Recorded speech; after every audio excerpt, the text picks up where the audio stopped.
Caballeros, damas, esta noche me dirijo a ustedes con el propósito de platicar sobre los misterios de la vida y de la muerte. En la realidad de verdad, si se quiere saber qué es la vida, se necesita conocer a fondo los misterios de la muerte. Muchos científicos han querido investigar sobre el origen de la vida, mas nunca han sabido nada sobre los misterios de la muerte. Obviamente, tales científicos han errado en sus investigaciones. Veamos un caso patético de error. Quiero referirme en forma enfática a Darwin y el darwinismo. Darwin sostuvo que el hombre viene del mono. Obviamente, tal teoría fue seguida por muchos fanáticos de dogmas de la evolución. Recordemos a Hegel, incuestionablemente este último fue uno de los secuaces de Darwin. De cuando en cuando se agita la opinión pública y entonces las gentes tratan de saber quién viene de quién. O el hombre viene del mono o el mono del hombre. Por ahí surgió un cambio de origen muy estudioso, muy juicioso, levantado por muchos libros y caricias. El nene de mamá. Me propuso averiguar algo sobre el particular. Resultó diciendo que el hombre venía del salvaje. Quiso decir que venía el hombre de eso se llaman el abominable hombre de las nieves. La verdad que con su teoría no resistió a nadie. Cuando es cierto y de toda verdad que hay épocas en que la humanidad se olvida de esta cuestión, y de pronto vuelve y se agita la opinión pública para saber quién viene de quién. Algunos presumen que ya se encontró el eslabón perdido. Otros no creen que ya se han encontrado. Total, Mr. Darwin realmente no pudo comprobar su teoría. Él recoge al azar algunas similitudes anatómicas entre distintas criaturas para sacar como secuencia o corolario hipotético la idea de que el hombre viene del mono. Pero jamás Mr. Darwin vio a algún mono padre de algún hombre. Total, eso no le consta, nunca lo vio. Entonces, ¿en qué se basa Mr. Darwin para suponer que el hombre viene del mono? Conozco muy bien toda la teoría de Darwin, me la sé de mejor. El molusco, de los moluscoides, de los peces, que algunos se convierten en aves, etcétera, etcétera, etcétera. Es una compleja teoría que se ha dado en general, y además no es mi propósito en este momento dedicarme a estudiar a Darwin. Únicamente lo cito a modo de referencia para decirles que no es posible en realidad de verdad conocer los misterios de la vida si antes no se han conocido los misterios de la muerte. Prosigamos. En realidad de verdad existen muchas teorías relacionadas con la muerte.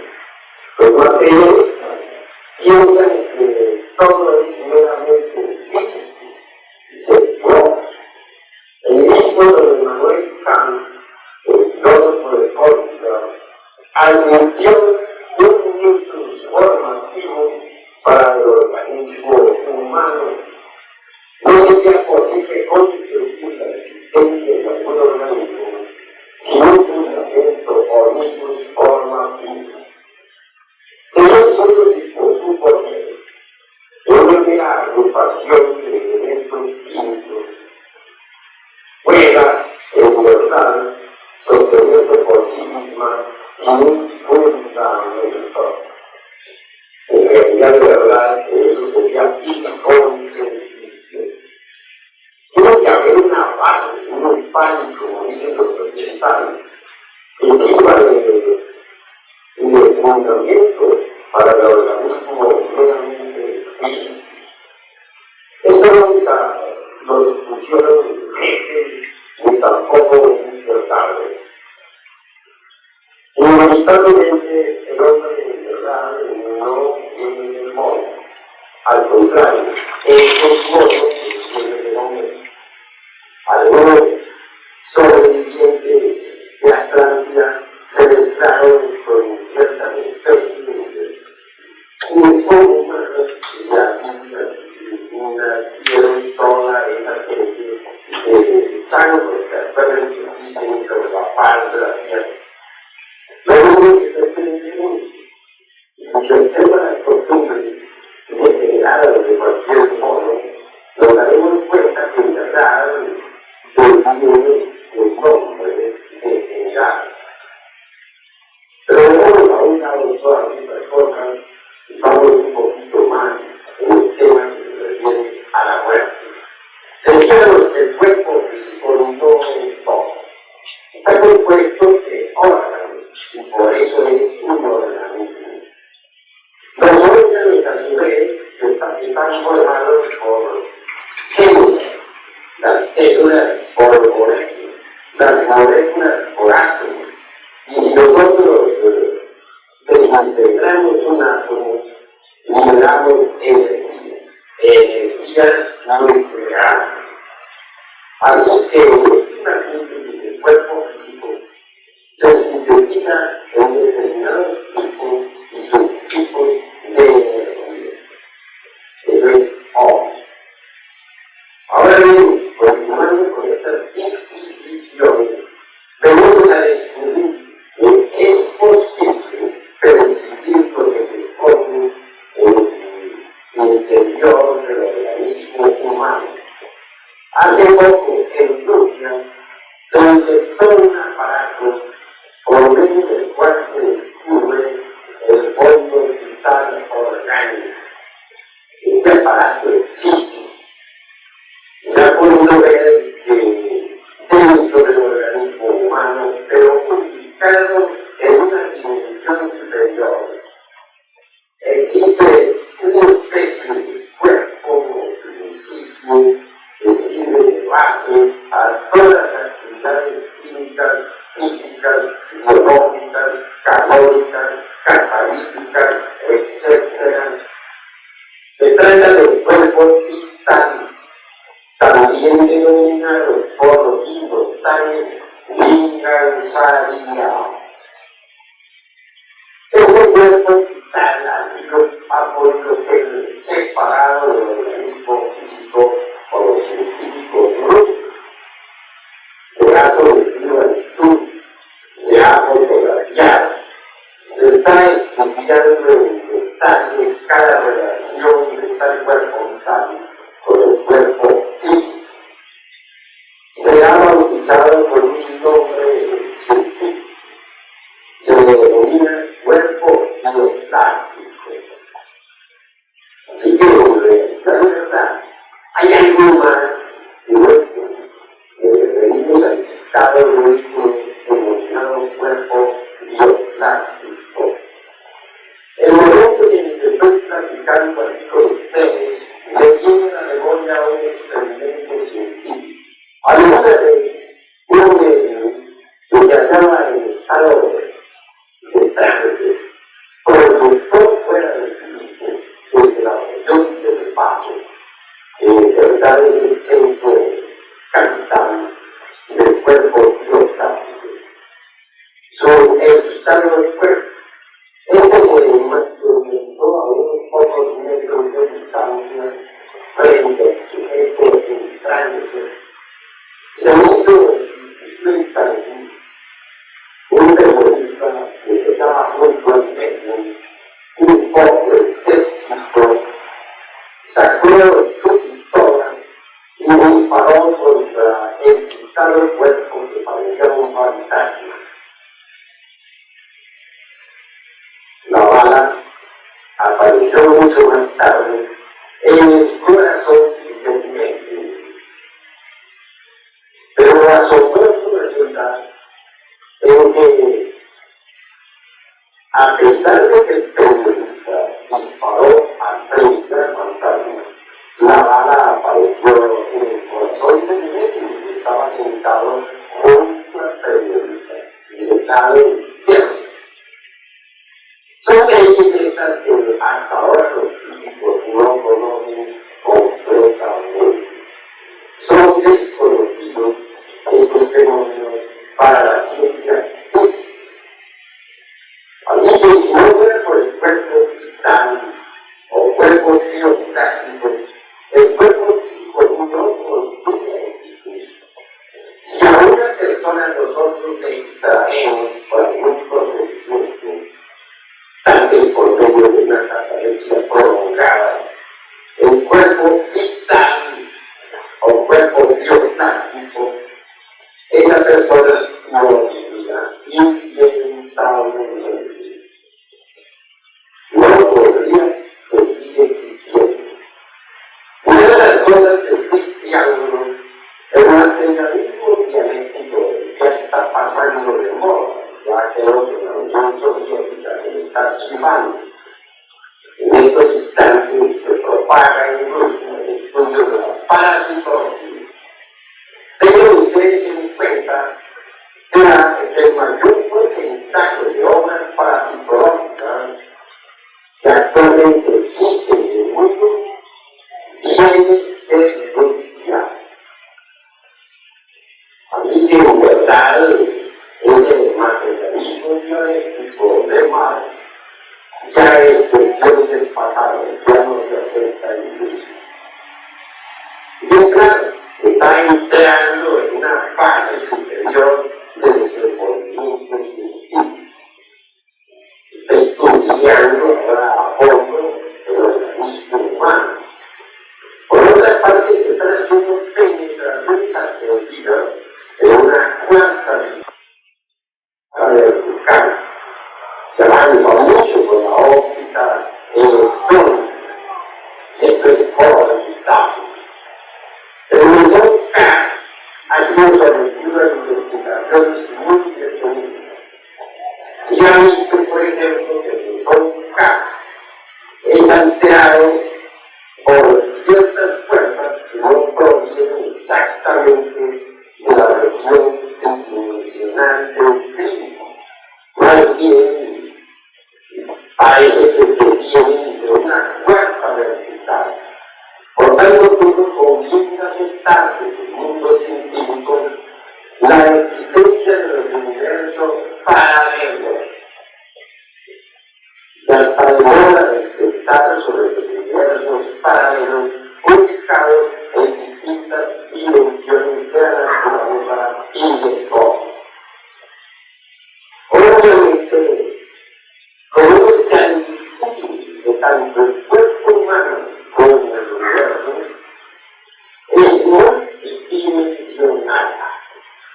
El cuerpo físico por sí solo tiene 3 dimensiones, largo, ancho, ancho. Pero si añadimos el cuerpo vital, o condensación termoelectromagnética, o simplemente cuerpo bioplástico, como se le denomina ahora en la Unión Soviética, entonces debemos aceptar la realidad de una fuerza coordenada, de una fuerza vertical. Y esto que estoy diciendo está completamente demostrado desde el punto de vista rigurosamente matemático. Obviamente la Tierra también debe tener una fuerza psicológica, una fuerza vertical. De lo contrario, lo hombre extraería el material imposible para la formación del cuerpo biológico. Además, el aparato óptico que actualmente se investiga produce el cuerpo bioplástico de las plantas y del reino mineral en general. De allí comprobaban una fuerza dimensión que ya es indispensable para los científicos de la Unión Soviética. Dadas las horas de este triángulo procedemos con nuestros estudios. Ante todo debemos decir que nosotros estamos estudiando cuestiones meramente científicas. En modo alguno nos estamos dirigiendo contra los miembros de tal o cual religión. Respetamos todas las religiones. Solamente nos estamos ocupando de ciencia. Y por lo tanto nadie debe sentirse aludido, puesto que no estamos mencionando asuntos religiosos. En realidad, de verdad, cuando uno ahora dentro del campo de la ciencia descubre cosas maravillosas. Los científicos han podido estudiar la mecánica de la célula viva, pero ¿qué saben los científicos sobre el mundo vital? Los científicos han podido inventar cohetes atómicos que llegan a la Luna, o a Marte, o a cualquier otro planeta del sistema solar, pero hasta ahora no han podido inventar un germen vegetal susceptible de germinar. Si ponemos sobre la mesa de un laboratorio los elementos científicos o químicos que se necesitan para crear un germen vegetal, estoy seguro que podrían los científicos elaborar, pero este sería un germen completamente muerto, no germinaría. Se hacen inseminaciones artificiales. Una mujer estéril hoy en día puede ser inseminada científicamente y concebir. Es claro, podría suceder que el marido no fuese fecundo, pero si a ella se le inyecta, se le trasplanta un solo esperma, podría concebir y tener una criatura. Los científicos saltarían diciendo, y lo han dicho muchas veces, ya podemos crear vida, podemos hacer seres humanos en las cubetas del laboratorio. No se dan cuenta estos científicos que lo que están haciendo es jugar con la mecánica de la naturaleza, que el zoospermo que han pasado de un organismo a otro organismo no ha sido creado por ellos. Únicamente lo han utilizado, pero no lo han creado. Si los hombres de ciencia pudieran crear vida, ya serían verdaderos dioses en el sentido completo de la palabra, pero no pueden. Si ponemos las materias químicas que se necesitan para la creación de un zoospermo de un óvulo sobre la mesa de un hombre de ciencia, este hasta podría crear el zoospermo y el óvulo, pero sí podemos estar seguros que de allí no saldría un niño. Sería un zoospermo y un óvulo muerto completamente.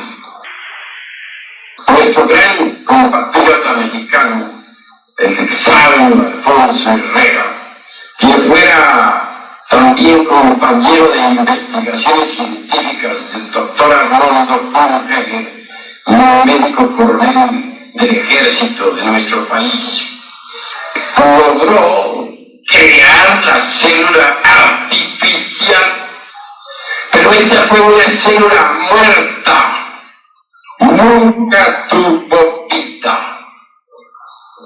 En alguna ocasión discutía un ateo con un religioso. El tema llegó por último caso aquel de forma círculo vicioso relacionado con la gallina y el huevo. ¿Quién fue primero, la gallina? No, el huevo. ¿Y quién puso el huevo? La gallina. ¿Y quién fue entonces el primero? La gallina. ¿Y de dónde salió la gallina? Pues el huevo. Total que eso no tiene un fin jamás. Nunca. Por último, el religioso le dijo al científico: ¿usted podría criar el tan cacreado huevo? Contestó el científico: sí, puedo criarlo. Entonces hágalo. El científico lo hizo. Ustedes no deben ignorar que hoy día en Alemania se hacen huevos artificiales y que los exportan para distintos países. Pero similares a los naturales. De la misma forma en que hay plantas que adornan las oficinas, las casas, pero que son artificiales, una imitación de las naturales. Bueno, el científico de mi cuento sucedió que hizo el huevo, y muy bien hecho. Ya que lo presentó en un centro religioso, bueno, aquí hay una gallina cueca. Ahora eche usted ese huevo a la gallina para ver si sale un pollo. ¿Comenzó? El científico dijo: claro está que sí. Yo estoy seguro de que sale. Porque he puesto los elementos químicos necesarios. Y hasta he elaborado los genes y todo químicamente. Bueno, pues chido. Lo echó. La pobre gallinita se alegró. Creyó que iba saliendo por ahí un nuevo polluelo. Pasaron los días, los 15, los 20 días, el mes, los 2, los 3, nunca salió el polluelo. Entonces el científico, claro está, quedó completamente reducido a polvareda cósmica. Había fallado en el experimento. Así que muchos ateos materialistas se han declarado enemigos de lo natural, pero no tienen base en que apoyarse porque no son capaces de crear ni siquiera el germen de la más insignificante hierba de esas que crecen en la naturaleza. Entonces, si no han podido desplazar a eso que se llama Dios, en que se basan para refutarlo y negarlo, en realidad de verdad, si no hay una base, si no hay hechos concretos, pues entonces la dialéctica materialista, que afortunadamente ya está pasando de moda, queda de hecho reducida a polvareda cósmica. Hoy por hoy los religiosos de todas las sectas, creencias, etc., han ganado la batalla, porque los científicos no han demostrado poder crear vida. Logran y un pedazo mezclado con otro organismo y salir una especie de criatura monstruosa que medio vive y no vive. Y entonces lanzan el grito a todo el universo. Dice: estamos creando vida. Ya nosotros somos Dios. La pobre amiga por ahí morir. Conclusión pura, un escándalo, propaganda y nada más. Esa es la cruda realidad de los hechos. La divinidad no ha podido ser derribada hasta ahora por los ateos materialistas enemigos del Eterno. Ellos han fallado porque no son capaces de crear vida. En cierta ocasión, un hombre echó en el centro de un vaso que contenía agua una gota de aceite. Posteriormente, con un palillo, empezó a hacer girar aquella agua en la gota de aceite. Entonces de la gota se desprendieron otras gotas que se siguieron girando alrededor de la gota central, y lleno de orgullo, inflado de soberbia, gritó diciendo: ¡Eureka! ¡Eureka! ¡Eureka! No he necesitado a Dios para hacer el universo. Así fue como se creó. He ahí la creación del mundo. ¡Eureka! Pero no se daba cuenta el pobre hombre que no estaba haciendo en ese momento el papel de Dios. Pues si no hubiera movido la gota de aceite del vaso, pues nada de eso se hubiera sucedido. De manera que entonces el hombre estaba errando por la base, estaba representando en ese momento el papel de la divinidad, y sin embargo lo estaba negando. He ahí lo absurdo. Obviamente, en esta gran batalla, el materialismo y las religiones de todos los países de la tierra, sin diferencia de una o de otra, ganaron la batalla. Continuando, prosiguiendo, diremos lo siguiente. Más allá del asiento mental orgánico, existe el ego, es decir, el yo de la psicología experimental. Este yo ha podido ser fotografiado con placas muy finas. Voy a narrarles algunas investigaciones y experimentos hechos con la gran obra Eusapia Paladino de Nápoles. En presencia de esta extraña mujer, se sucedían los fenómenos metafísicos más raros. Algunas nieblas se levantaban en el aire, extrañas figuras aparecían o desaparecían, etc. Esto era un verdadero escándalo en Nápoles, Italia.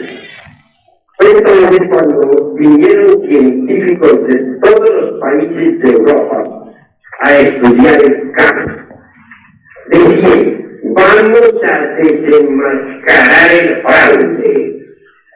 Todos los científicos eran incrédulos en un 100%, ateos, materialistas. Y decían: vamos a desenmascarar el caso. Empezaron por crear un laboratorio para las investigaciones. Un laboratorio donde nada faltaba. Había muy buenos aparatos de fotografía, había un papel fosforescente, una caja de acero herméticamente cerrada contenía dentro un aparato musical. Tal caja estaba cargada con electricidad en alta tensión. Algunos platos con arena o con yeso en polvo para plasmar figuras, manos, rostros, etc. Había también básculas muy finas, delicadas, que podían pesar hasta las milésimas de cualquier sustancia.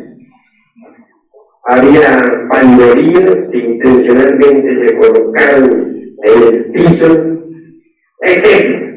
Se examinó a aquella mujer psíquica con el propósito de conocer bien a fondo su patología, etc. Hubo exámenes de orina, exámenes de sangre, y en general, pues los exámenes resultaron satisfactorios. Se me sentó ante una mesa, en una silla muy bien asegurada, de modo que no pudiera moverla, fijada al piso. De lado y lado habían postes de hierro. La mujer fue encadenada a esos postes. Se le atravesaron los agujeros de sus oídos con alambres eléctricos. Todo su cuerpo fue envuelto en alambres eléctricos. Un científico de un lado de ella la controlaba. Otro de otro lado también la controlaba. Cualquier movimiento, por insignificante que ella intentara hacer, era más que suficiente como para que sonara instantáneamente un timbre. Así es como los científicos querían de una vez y para siempre desenmascarar el fraude. Todos ellos eran materialistas, ateos, marxistas, incrédulos en un 100%. Ahí no había ningún creyente, ninguna persona espiritual. Reunimos en plena sesión alrededor de aquella mesa. A los pocos minutos la misma flotó en el espacio, violando la ley de la gravedad universal. De inmediato los científicos tomaron fotografías, verificaron la realidad del hecho, examinaron cuidadosamente el fenómeno y pudieron con asombro inaudito darse cuenta exacta de que de verdad estaba acariciando un fenómeno de levitación. No pudieron negarlo.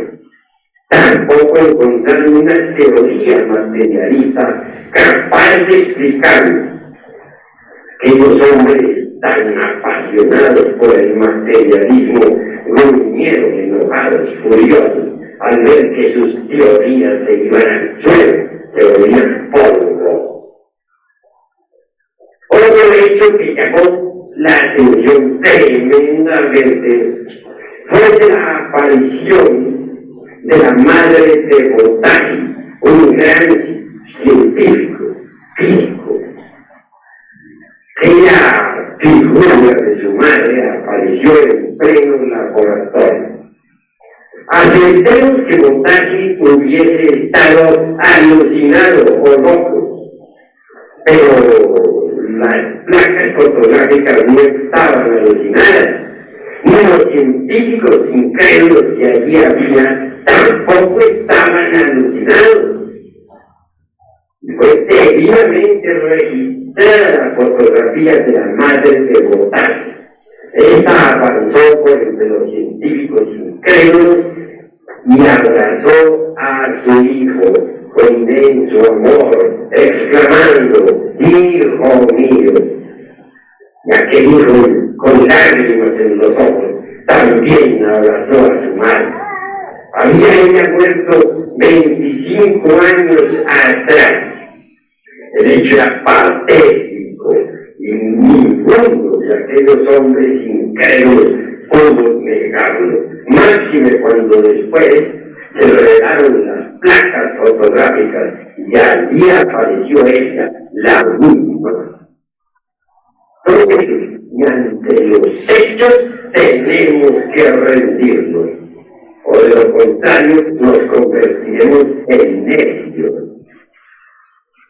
El instrumento musical que se hallaba encerrado dentro de una caja de acero, cargada esta última con electricidad a alta tensión, resonó con una deliciosa melodía en aquel laboratorio. ¿Y eso resonó? ¿Por qué resonó? Es verdad que si alguna persona hubiese intentado tocar esa caja, habría caído electrocutada.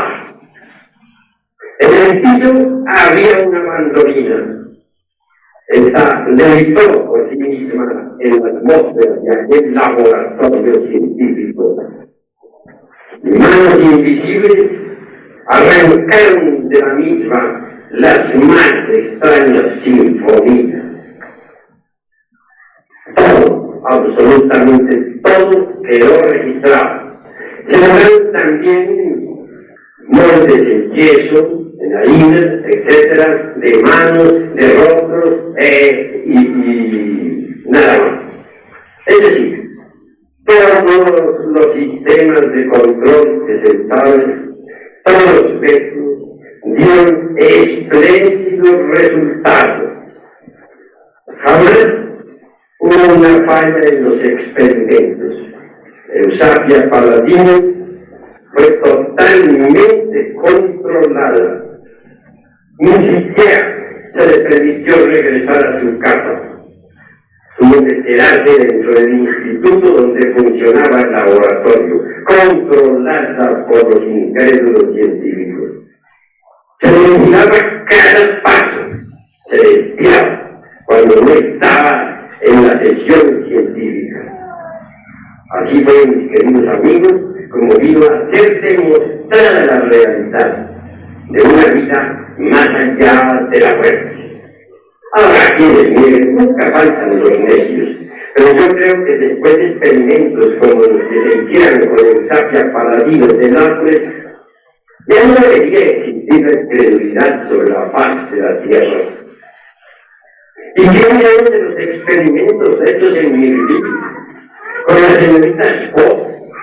Ya han sabido a principios de este siglo.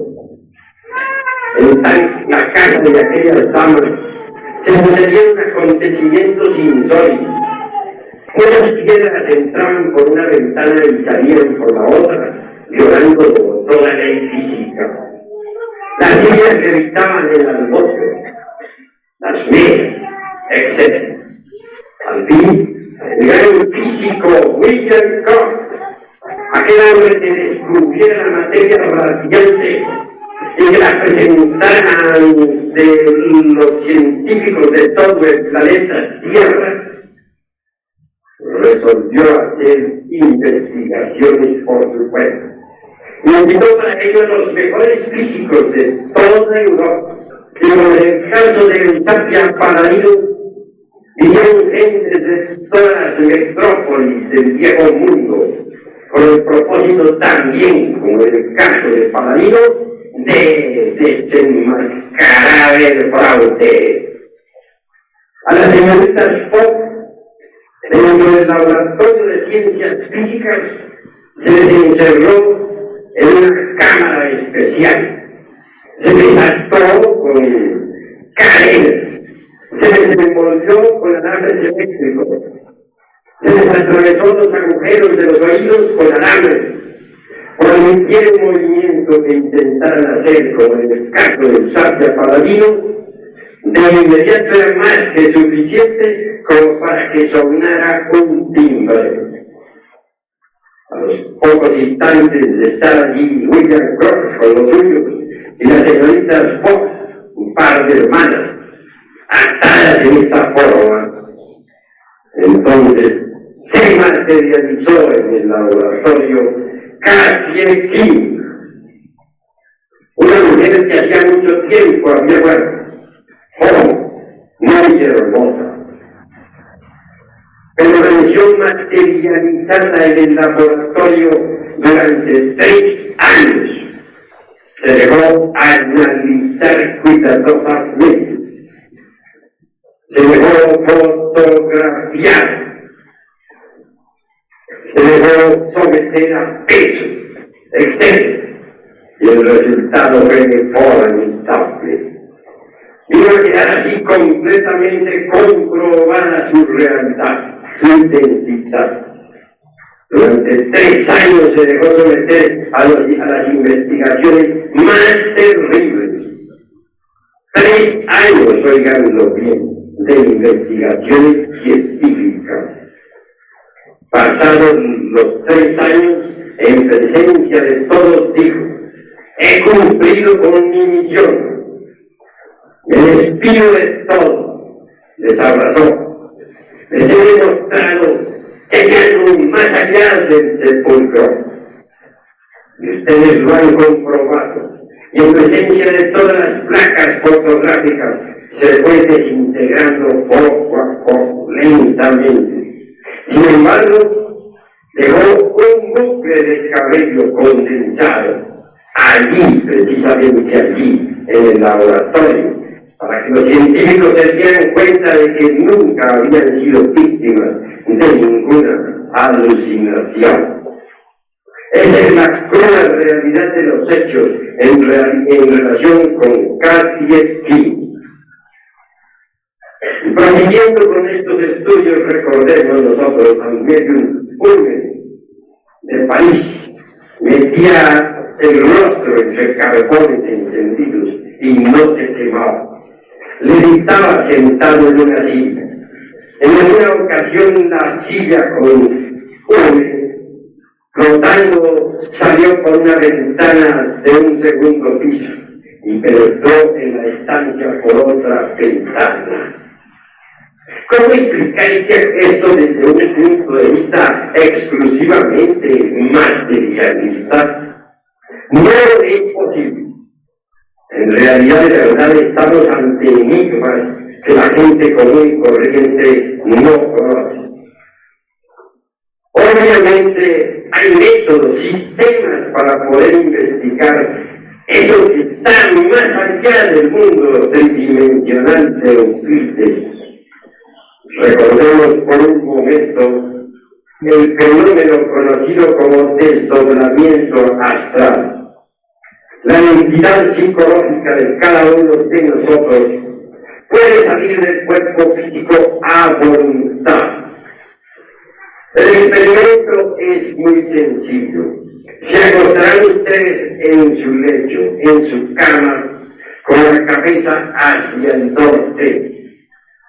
Y cuando ya se hallen en el estado de transición existente entre vigilia y sueño, entonces suavemente podrán levantarse del lecho y salir de la casa.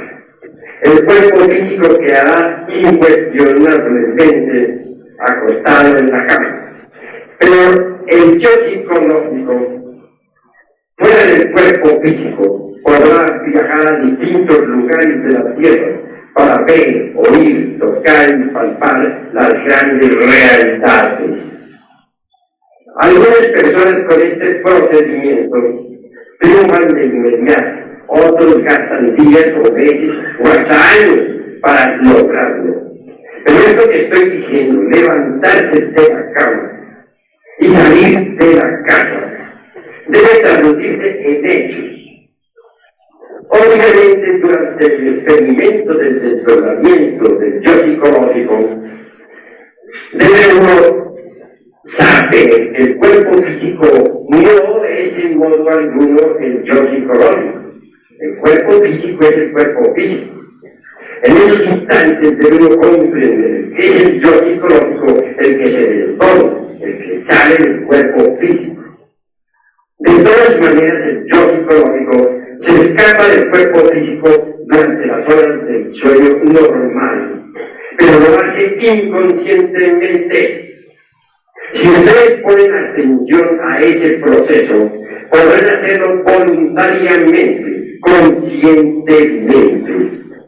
Fuera del cuerpo físico, el yo psicológico desdoblado podría invocar, por ejemplo, a cualquier pariente desencarnado, es decir, muerto hace mucho tiempo atrás.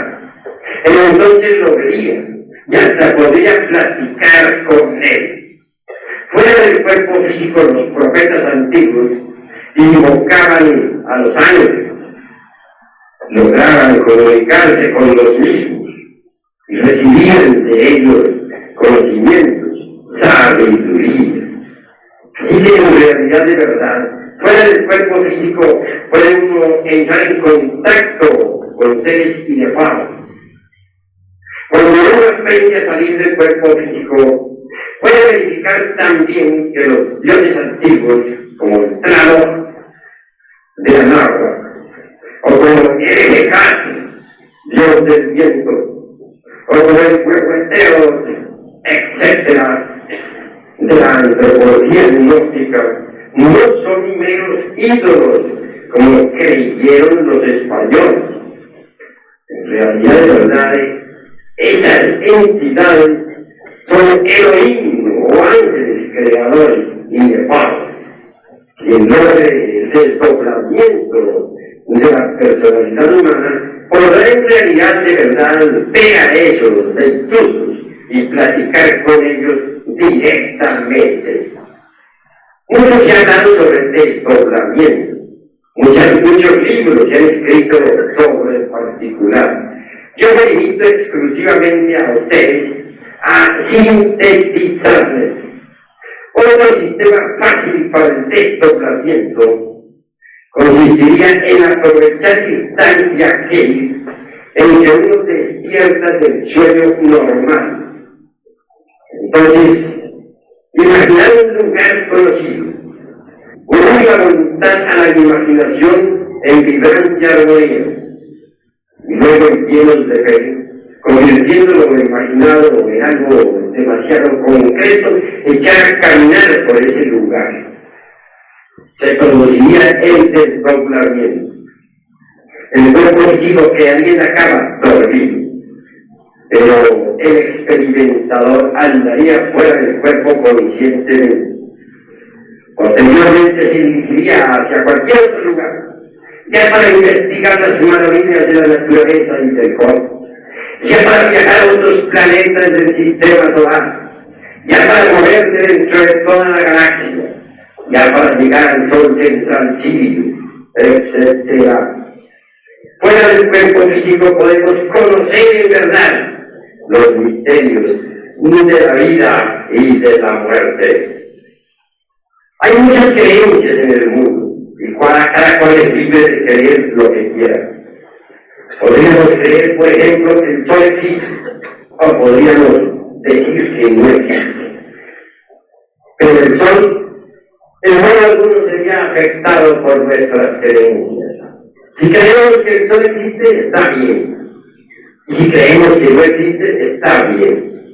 Él no se afecta en modo alguno con nuestras creencias.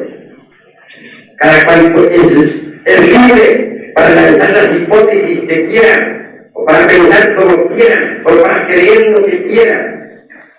Pero en realidad, de verdad, resulta muy interesante experimentar en forma directa con la parapsicología. Esta nos ofrece un terreno extraordinario para las investigaciones.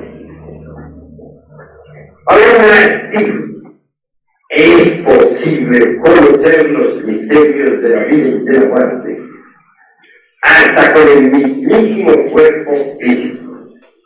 En tiempos antiguos, hubieron personas que aprendieron a meter el cuerpo físico dentro de la cuarta coordenada, dentro de la cuarta vertical. Esto es posible. Tengan en cuenta, como dijera Yogananda, que la mente está relacionada con el cerebro en determinada forma. Mas si nosotros alteramos por un momento la relación mente-materia, entonces se hace posible realizar ciertos experimentos notables. Puede el cuerpo físico en determinadas circunstancias sumergirse dentro de la cuarta vertical. El procedimiento técnico es el siguiente. Se acuesta uno con la cabeza hacia el norte. El cuerpo debe estar bien relajado. La cabeza apoyada sobre la palma de la mano izquierda. La figura del cuerpo debe colocarse en forma de león, es decir, como cuando un león está echado y durmiendo. El candidato, de acuerdo con las instrucciones de la antigua Grecia de los sabios, se concentraría intensamente en un delicioso griego llamado Harpócrates. Él maneja las fuerzas químicas, que son una variante de las fuerzas críticas. El candidato vigilaría muy bien su sueño. Y cuando comenzase a sentir cierta lasitud en su cuerpo, haría un esfuerzo tremendo, y con el cuerpo físico y todo podría levantarse. Si así lo hiciera, penetraría en la cuarta vertical. En esos instantes el cuerpo parece como hincharse o inflarse desde los tobillos hasta el cerebro, poco a poco, y penetra en la cuarta dimensión. Ya sumergido el cuerpo dentro de la cuarta dimensión, podemos salir de casa. Podemos viajar por el hiperespacio, el cual está demostrado con la hipergeometría, y estudiar todos los fenómenos científicos de la naturaleza. Fuera del cuerpo, fuera de la cama, con el cuerpo en estado de guía, sumergido dentro de la cuarta vertical, podemos verificar por sí mismos los misterios de la vida y de la muerte. Negar esto, burlarnos de esto, ridiculizarlo, pues es completamente fácil. Cualquiera de ustedes puede reírse de lo que aquí estamos diciendo, pero no olviden que el que ríe de lo que desconoce está en el camino de ser idiota. Cualquiera de ustedes podría decir, no creo, pues es muy fácil, no creer es facilísimo, investigar es distinto. Se requiere para la investigación experimental, se requiere esfuerzo. Si uno no hace el esfuerzo, no puede investigar. Impresionablemente estamos hablando de cosas que en realidad de verdad no se han hecho muy públicas en los últimos tiempos, pero susceptibles de verificación. Nosotros somos prácticos del 100%. Yo les invito a ustedes a la experimentación práctica. De nada serviría que digan, eso no sirve, eso es superchería, esas son supersticiones. Con eso no se resuelve nada. Pero si se investiga, se puede entonces verificar la realidad de lo que estamos afirmando. En la ciencia antigua, esto se denomina ciencia química. La ciencia química se escribe con J. Recordemos nosotros, pues, muchos pasajes de los libros sagrados y veremos la ciencia química por doquiera. En nombre de la verdad, debo decir que ha llegado la hora de salir de la vieja creencia y entrar en el terreno de la investigación científica. Vale la pena que nosotros hagamos experimentos con nosotros mismos para saber algo. En realidad, de verdad, solo así llegaremos a la verdad por el camino de la experimentación directa. Quienes hemos investigado en este terreno de los misterios de la vida y de la muerte, hemos también podido verificar muchas cuestiones relativas a lo mismo. En los instantes en que platico con ustedes sobre estas cuestiones, en los instantes en que dialogo con ustedes sobre estas inquietudes íntimas, me viene a la memoria un caso de mi adolescencia. Era un muchacho todavía de unos 17 o 18 años. Tenía una novia en la ciudad capital. Ella era capitalina también. Y sucedió que en verdad no me sentía muy enamorado de ella. Y por lo tanto resolví alejarme definitivamente de la misma. Viajé por esos días hacia Veracruz. Una señora anciana, muy respetable, me dio hospitalidad, pues en verdad que no tenía mucho dinero que se dijera.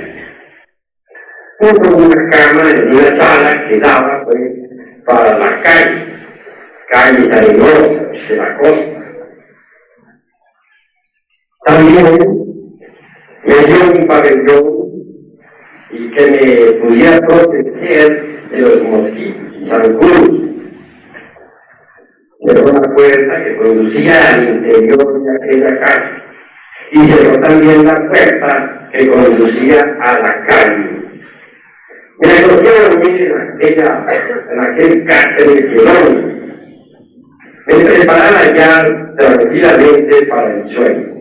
Aún no estaba dormido cuando de pronto alguien tocó en las puertas de la calle, con 3 golpes acompasados sin firmes.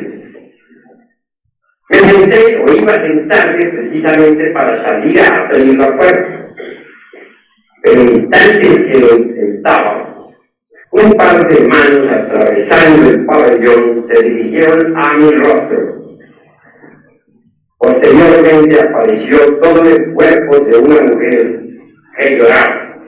La observé delicadamente y pude evidenciar que era la mismísima novia aquella que ya no me interesaba. Ingrato, me dijo, ¿por qué te fuiste sin despedirte? ¿No sabes lo que yo estoy sufriendo? Te amo. Bueno, y lloraba terriblemente. Me acariciaba con sus manos. Quise hablar, pero en nombre de la verdad debo decirles a ustedes que sentí un gran terror. Estaba muy muchacho y me faltaba estudiar más estas cosas. Y claro, se me trabó la lengua. Lo que quería decir no lo pude decir. ¿Cómo lo iba a decir? Tenía la lengua trabada. El terror era pavoroso. Pero se me ocurrió que diciéndole mentalmente que se fuera, lograría que de verdad se retirara aquel extraño fantasma. Y mentalmente le dije, retírese, fuera de aquí, largo. Digo, me voy, ingrato, pues, me voy, sí, vete cuanto antes. Se fue. Pero cuando ya iba ella llegando a la puerta, dispuesta a salir de aquella pequeña sala, me asalta un pensamiento atrevido. Dije, este es el momento para saber qué hay de cierto en estas cosas de fantasmas. Yo ahora me voy a salir de la duda. Con solo pensar así, claro que llegué de valor. Y al final de valor se me destrabó la lengua. Entonces le dije a la mujer, no se vaya, regrésese muchachita, se me va acercando otra vez. Y la mujer se regresó. ¿Qué vas a hacer más cerca de mí? No me temas, nieta. Bueno, se me acercó demasiado peligrosamente. Al centro del corazón a veces me palpitaba algo por ahí. Y sí, se sentía el ojito y que estaba funcionando. Claro, para mí esto fue más que suficiente. Sí, de verdad, esto de los fantasmas sí es verdad, sí tiene realidad. Mas antes de examinarla, me examiné a mí mismo. Examiné mis propios sentidos a ver qué tal estaba. En verdad que yo no estaba borracho, ni estaba loco, ni nada por el estilo. Mis ojos estaban funcionando correctamente. El foco de aquel cuarto encendido. Y no tenía ninguna pesadilla, puesto que no me había dado ningún banquete antes de acostarme. Así pues, estaba yo normal, en 5 cabales, listo como para hacer algún experimento. Después de que examiné a mí mismo, porque la examiné a ella, y comprobé que en realidad, de verdad, aquel fantasma era un hecho. Convencido ya, seguro de que no había caído en ninguna alucinación. Le dije, bueno, ahora sí puede usted retirarse. Estoy satisfecho con las investigaciones. Respondió, bueno, me voy, ingrato, algún día me la pagarás. No protestes tanto, muchachita, vete. Pero vete, y se fue. Anoté día, hora, minuto, segundo del experimento. A los pocos instantes alguien golpea ya no en la calle, sino dentro del interior de aquella casa. ¡Aló! La anciana dueña de la casa. Venía con el rostro iracundo. Jovencito, me dijo, Yo le he dado aquí a usted posada porque creí que era un joven bien, un joven decente. Yo no lo he autorizado aquí para que me venga a meter mujeres. Válgame Dios, señora, le dije, si yo no he metido aquí ninguna mujer. Sí, la que estaba hablando, ¿está usted creyendo que yo estoy sorda? No, señora, si yo no he metido a ninguna mujer, se lo juro que no he metido a ninguna mujer en esta casa. Yo sé respetar. Y entonces, ¿quién era esa que estaba hablando? Bueno, señora, no se enoje. Si usted me da la oportunidad de hablar, yo le voy a explicar. Bueno, a ver qué es lo que va a decir. Sí, señora, le voy a contar lo siguiente. Y le conté todo el relato. Conforme iba hablando, sí noté que la pobre anciana iba dejando a un lado la ira. Avanzó unos pasos y se metió ya dentro de aquel cuarto y dijo, esto está frío, esto está helado, válgame Dios, ¿verdad que parece que aquí hubiera llegado algún muerto? No, señora, fue una muerta. La pobre anciana, persignándose 50,000 veces y rezando letanías, se retiró del cuarto. Unos 2 meses después volví a verme con aquella susodicha doncella. La saludé no tanto porque estuviese enamorado de ella, sino porque quería comprobar la cuestión. Le hablé del asunto y me dijo que en ese día me es hora que yo le citaba. Ciertamente ella se había acostado a dormir pensando en mí y que se había soñado conmigo, que me había visto en una ciudad de tierra caliente dentro de un pequeño cuarto que daba para la calle, que eso es lo único que ella recordaba. Ah, dije, aquí está el nudo gordiano de la cuestión. Lo que sucede fue que esta mujer se acostó pensando en mí y se desdobló, fue a dar a donde yo estaba, y tenía tantas de ganas de verme la infeliz que en realidad de verdad hasta se materializó físicamente.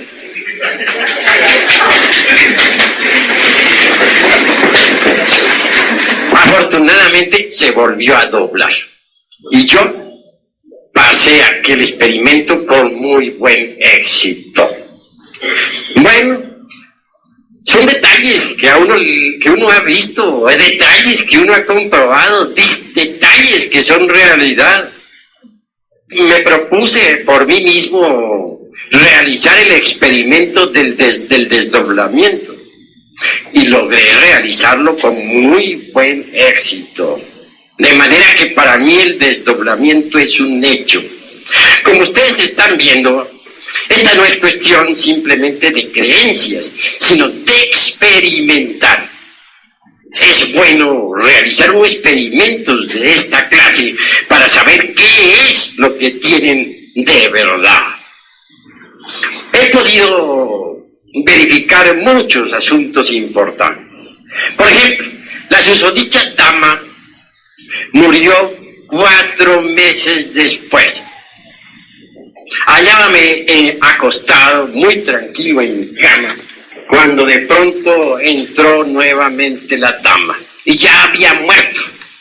Y sin embargo entró ahí, bien enamorada que estaba la condenada. Entró, sí señor, y de una vez se metió en mi cama.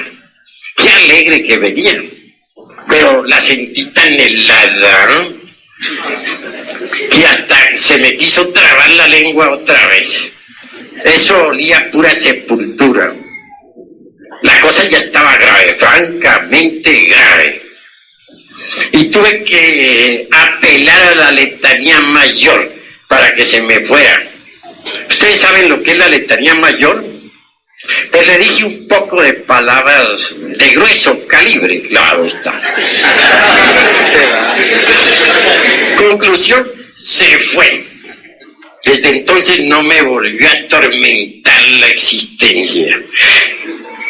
Que Dios la tenga por allá donde quiera, pero que no vuelva por estos lados. Sí, experimentos es lo que hay que hacer, mis queridos amigos, experimentos. En realidad, de verdad que a mí me parece que la muerte es una resta de quebrados, una operación matemática. Hecha la resta, ¿qué es lo que continúa? Los valores. Y estos son de tipo energético, indestructibles y continúan. Obviamente que el ego o el yo es una suma de valores y tales valores continúan después de la muerte. Esos valores continúan ¿dónde? En el espacio psicológico y se atraen y se repelen de acuerdo con la ley de la imantación universal. Que tales valores puedan más tarde reconstruir nuevas células con sus percepciones y sensaciones, es algo que también ya está demostrado. Por ejemplo, se han hecho experimentos con hipnología. A un sujeto sensitivo, por ejemplo, se le sometió a un sueño hipnótico profundo. Logró recordar la totalidad de su presente existencia. Llegó a recordar hasta los más mínimos detalles de su primera infancia. Durante el estado de hipnosis pudo recordar hasta el momento de nacer. Se continuó con el experimento. El sujeto penetró en el estado de catalepsia, que es un estado muy profundo en la hipnosis y suele ser bastante peligroso. Esto lo saben los estudiantes de la Universidad de Medicina. Logró aquel sujeto dar detalles de una pasada existencia. Habló en otro idioma, con entera naturalidad. Dijo haber vivido en Estados Unidos y él, que no hablaba jamás en su vida inglés, resultó hablando inglés correctamente. Hizo narraciones plenas, completas sobre su pasada existencia en los Estados Unidos. Una vez que ya dio testimonio de su propia vida, una vez que ya pudo narrar una pasada existencia en la que había vivido en los Estados Unidos, empezó a narrar la vida tras anterior y habló entonces en otro idioma. Recuerdo que me dijeron en francés. Y pudo mencionar toda esa otra existencia. Y así con ese procedimiento citó una serie de existencias que había tenido en tiempos antiguos y habló en otros idiomas. Este fue un hecho asombroso y constantemente los apasionados por la hipnología suelen hacer este tipo de experimentos. Esto nos invita a pensar que la cuestión esa de las vidas sucesivas es un hecho. De manera que los valores después de la muerte reconstruyen nuevas células con sus percepciones y sensaciones. Es decir, se reencarnifican, o mejor dicho, retornan, regresan, se reincorporan. Y esto está comprobado. Ahora, si yo les dijese lo que hacen los estudiantes de hipnología con experimentos de esta clase, pero no diese algún testimonio vívido por mí, podrían ustedes decir, bueno, este hombre ha leído eso en alguna parte y aquí viene y nos lo cuenta. Pero en verdad que les digo que yo también he hecho experimentos conmigo mismo y en verdad que he logrado recordar otras existencias. Inclusive he podido recordar hasta nombres y apellidos. Esto es interesantísimo de por sí. En mi pasada existencia, por ejemplo, me llamé Daniel Coronado. Estuve en la Revolución con Pancho Villa. Anduve en la División del Norte, etc. Sería largo narrar toda esa existencia. Pero en realidad, de verdad, la recuerdo con todos sus puntos y señales. Y así como recuerdo esa pasada vida con tanta naturalidad, he podido también recordar todas mis pasadas existencias. De manera que para mí la ley del eterno retorno de todas las cosas es un hecho. Los planetas giran alrededor del Sol, van y vuelven, siempre retornan. Las estaciones de primavera, verano, otoño e invierno retornan cada año. Todos retornan. Retornan los átomos al punto inicial de partida en su viaje alrededor del centro atómico de la molécula. No hay nada que no retorne. ¿Por qué no habrían de retornar los valores energéticos de la persona humana? Es posible. Y ya hay muchos experimentos en ese sentido. Ahora bien, no solamente yo recuerdo mis vidas anteriores. Hay muchas gentes que las recuerdan. En realidad, de verdad que la ley del eterno retorno de todas las cosas, para unos será una teoría más, para otros una utopía, para aquellos una necedad, para nosotros una creencia, o una superstición, o una carcajada, o un sarcasmo, o una payasada, y nada más. Pero para aquellos que recordamos nuestras existencias pasadas, la ley del eterno retorno de todas las cosas es un hecho. Así pues, mis queridos amigos, hablo lo que me consta. Creo que es un deber compartir con mis semejantes lo que he experimentado. Otros investigadores también comparten con sus amistades sus experimentos.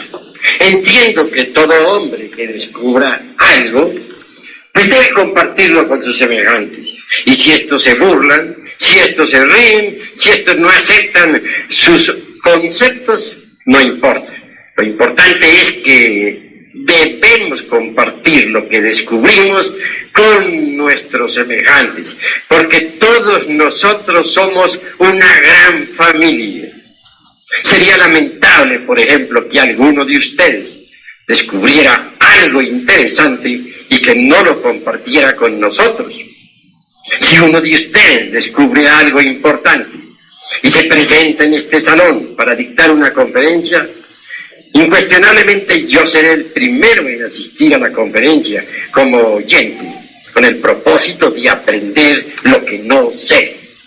Así también creo que ustedes conceptuarán, porque cada cual, digo, es muy libre de pensar como quiera.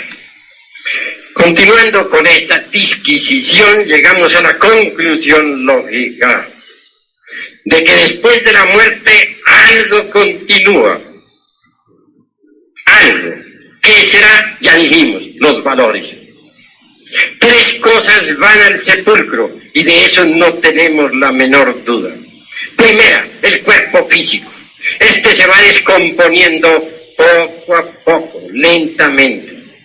Segundo, el cuerpo bioplástico, que como ya dije, ha sido fotografiado y está siendo estudiado en este momento por los científicos rusos. Obviamente tal vehículo se descompone lentamente frente a la fosa sepulcral, de acuerdo con las investigaciones científicas que hemos realizado. Tercero, la expersonalidad del muerto. No existe ningún mañana para la personalidad del muerto. La personalidad es energética. Se forma durante los 7 primeros años de la infancia, con el ejemplo de nuestros mayores, y se robustece con el tiempo y las experiencias. A la hora de la muerte, la personalidad humana va también al sepulcro. Investigaciones que se han hecho nos han podido demostrar que de cuando en cuando aquella personalidad sale de la fosa sepulcral y ambula por el panteón, mas regresa al sepulcro y se va desintegrando lentamente hasta convertirse en polvareda cósmica. Si las personas comunes y corrientes no pueden ver la expersonalidad, se debe a que ya el sexto sentido en esas personas está degenerado por el abuso sexual, no solo en la presente existencia, sino también en pasadas existencias. Mas hay sistemas, nosotros tenemos en nuestra institución métodos científicos que nos permiten el desarrollo del sexto sentido. Obviamente, con tal sentido podremos ver directamente la expersonalidad del muerto en proceso de desintegración atómica y molecular. No hay duda de que más tarde habrán instrumentos aún más perfectos que podrán fotografiar a la expersonalidad. Obviamente no tiene la expersonalidad ningún porvenir, se vuelve polvo. Pero el ego continúa, es decir, el yo psicológico, en el espacio psicológico. El ego, ya dije, es una suma de valores, positivos y negativos. Tales valores retornan, regresan, se reincorporan y forman un nuevo cuerpo físico. También es cierto y de toda verdad que durante los primeros 7 años volverá a formarse una nueva personalidad. Así, mis queridos amigos, todos retornamos, todos regresamos. Unido a la ley del eterno retorno de todas las cosas, está la ley de recurrencia. Todo vuelve a ocurrir tal como sucedió. La vida es una película. Al morir, hemos regresado al principio de la película, al punto inicial de partida. Obviamente nos llevamos la película para la dimensión desconocida. No hay duda que al retornar, traemos la película para volverla a proyectar sobre la pantalla de la existencia. Y así repetimos lamentablemente la vida anterior, con todas sus consecuencias, tanto positivas como negativas. Esa es la ley de recurrencia. A toda alma humana se le asignan 108 existencias. Cumplida la 108, si nosotros no hemos logrado la perfección, tendremos que involucionar entre las entrañas de la tierra hasta la muerte segunda, de la cual nos habla el Apocalipsis de San Juan. Es en el 9º círculo dantesco donde el ego se desintegra, se vuelve polvo. Esa es la muerte segunda. Mas hay algo que se escapa, me refiero a la esencia anímica. Esta surge nuevamente ante la luz del sol. Esta entra en el Edén, evoluciona nuevamente en el reino mineral, prosigue con sus procesos evolutivos en el vegetal, sigue en el animal, reincorporándose en distintas criaturas, y al fin vuelve a reconquistar el estado humano que otrora perdiera. Al iniciarse un nuevo ciclo de existencias, se le entrega al alma 108 vidas para que se perfeccione. Si no lo logra, el proceso se repite. Y así, escrito está en los mejores tratados de cosmogonía, en los mejores libros de la sabiduría oriental, que existen 3000 ciclos de manifestación para el alma humana. Aquellos que no aprovechen esos 3000 ciclos pierden toda la oportunidad. Y por último, convertidos en simples elementales de la naturaleza, se sumergirán entre el seno del eterno Padre cósmico común para siempre. Lo que estoy diciendo, repito, no se ha aceptado por muchos, porque para ser aceptado se necesitaría que todos pudieran ver esto, que lo pudieran tocar, que lo pudieran palpar, como podemos tocar aquí esta mesa. Pero si alguien aprende a salir del cuerpo físico a voluntad conscientemente, fuera de la forma física podrá investigar esto, verlo, oírlo, tocarlo, y entonces se verá obligado a tener que ratificar lo que aquí ha escuchado. Entonces podrá verificar ratificar nuestras afirmaciones. De lo contrario, no sería posible. Distinguidos amigos, en realidad de verdad me siento contento al platicar con ustedes. Obviamente veo en ustedes una gran cultura. Veo personas decentes que han tenido la amabilidad de escuchar mis humildes conceptos. Termino esta conferencia y les deseo a ustedes muy buenas noches. Paz y bendición.